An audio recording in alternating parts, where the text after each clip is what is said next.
Então, galera, tô aqui pra... Sou o Anderson, se inscreva no canal aí. E agora estamos com o vídeo número 2, né, sobre o barulho do motor da 160. Antes eu fiz o vídeo com o motor aberto, agora eu vou fazer o vídeo com o motor fechado, porque não vai ser eu que vou mexer. Vou levar pro mecânico pra fazer esse serviço aí.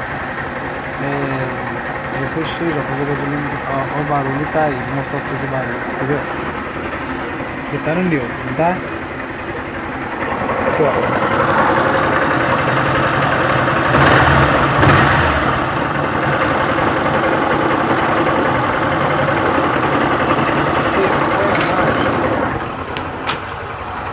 Tá vendo? Barulho calor. Barulho calor. Agora aqui, ó. Eu vou pôr em neutro. Eu vou pôr em neutro aqui. Vocês verem, ó.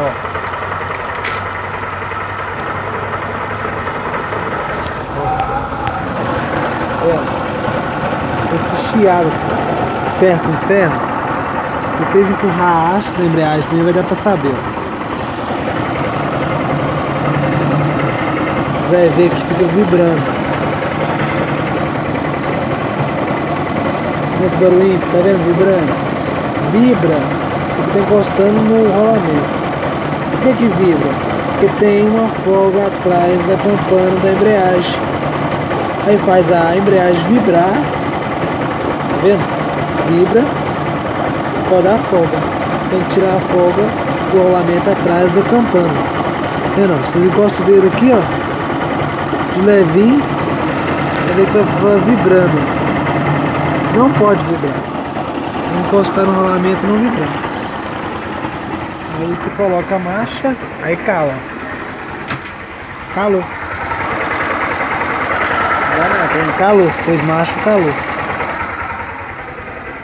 Então é isso aí, espero que meu vídeo tenha ajudado alguém, ou algumas pessoas, né, que tá com o mesmo problema assim, 160. Lembrando que minha moto tá com 90 mil quilômetros rodados, com 90, 89.900, não vai para 90 mil quilômetros rodados, né.